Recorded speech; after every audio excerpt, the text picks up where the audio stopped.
अब मैं बुलाना चाहूँगा, अभी हमारी टीम में स्टाफ में नए जुड़े हैं लोकेश भाटी सर, जो एसएससी सीजीएल के लिए इंग्लिश पढ़ा रहे हैं और ख़ुद वो इनकम टैक्स में इंस्पेक्टर पहले से सेलेक्टर 2012 सर, मतलब मुझे कंफर्म नहीं है, 12 बैच है शायद, 2012 बैच उनका है। तो एक बार आप लोग सब स्वागत करेंगे लोकेश भाटी सर का।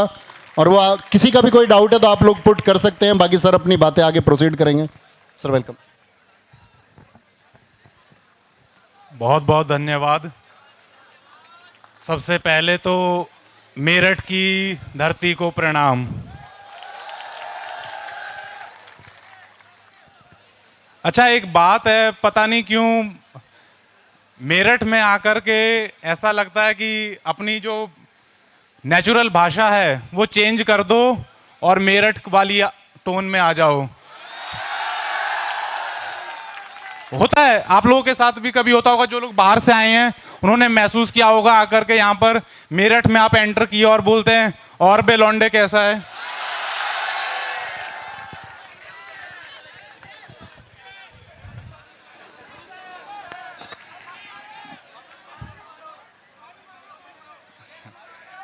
चलिए दोस्तों, बहुत ही बढ़िया, बहुत ही शानदार आप लोगों का ये साथ।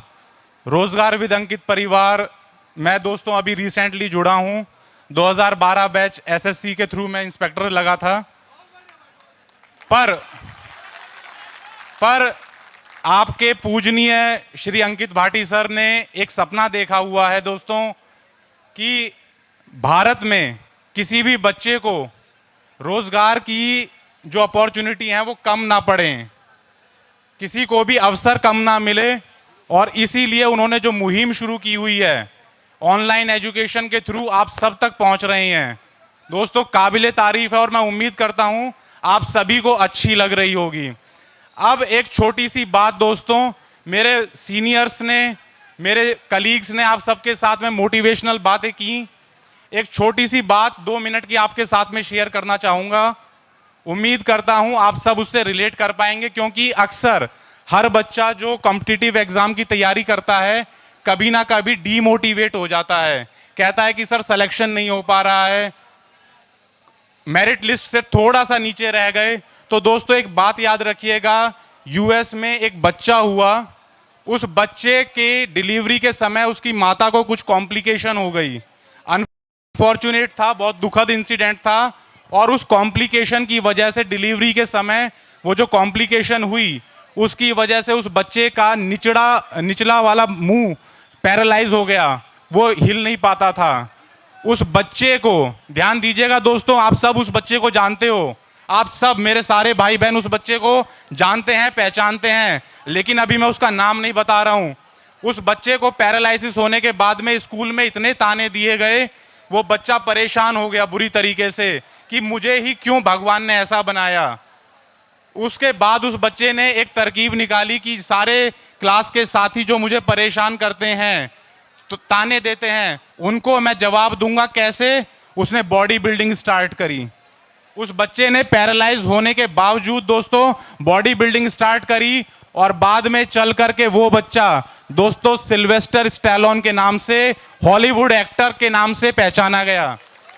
आप में से बहुतों ने जॉन रैम्बो, रॉकी, इन फिल्मों को देखा होगा। सिल्वेस्टर स्टैलोन दोस्तों बचपन से पैरालाइज्ड है।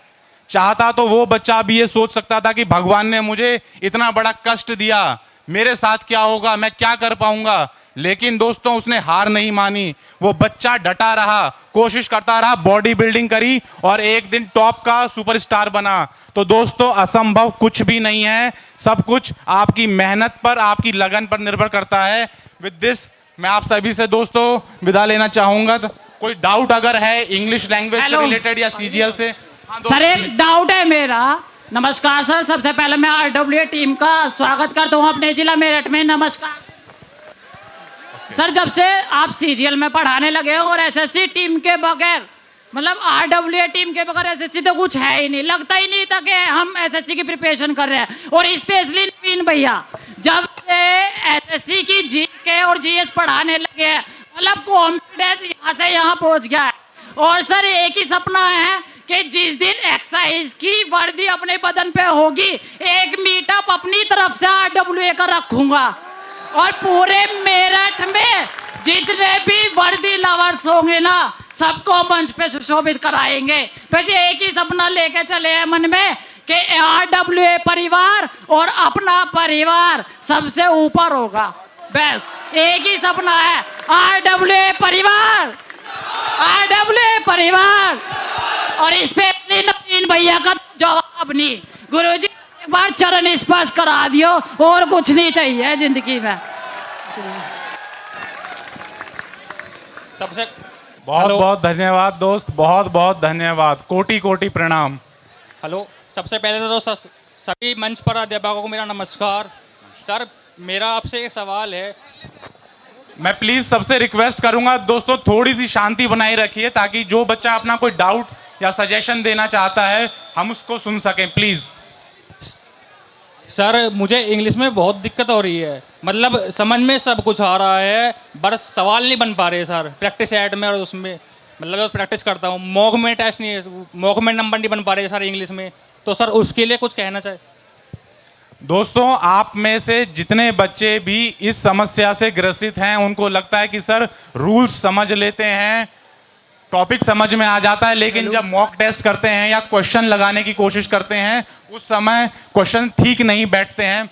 दोस्तों, थोड़ी सी एक बात मेरी समझिएगा कि ये एक फॉरेन लैंग्वेज है, विदेशी भाषा है, आप इसे सीख रहे हैं।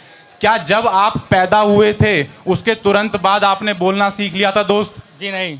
समय लगा था? जी सर। धीरे धीरे सीखे थे? जी सर। छोटे छोटे सेंटेंस बनाए थे पहले? जी सर। पानी मांगते थे तो केवल पानी कहते थे, ये नहीं कहते थे मम्मी पानी दे दो? जी सर। प्रैक्टिस के साथ साथ वो चीजें आई हैं। इंग्लिश लैंग्वेज का भी मेरे भाई ऐसा ही है, पहले आपको कॉन्सेप्ट समझना है, उसे अप्लाई करना है छोटी छोटी रियल लाइफ सिचुएशंस में। ये सोचिए कि अगर ऐसी सिचुएशन में मैं खड़ा हुआ होता तो मैं क्या शब्द कहता, किस तरीके से सेंटेंस फॉर्म करता, तब दोस्त आपकी ये समस्या हल होगी। आपको लगेगा कि यस, इस तरीके से सेंटेंस फॉर्मेशन या एरर डिटेक्शन या फिर इंप्रूवमेंट इस तरीके से की जाती है। उम्मीद करता हूं मेरी बात समझ में आई होगी। चीजों से अपने आप को रिलेट कीजिए, सोचिए कि वहां पर मैं होता तो क्या कहता।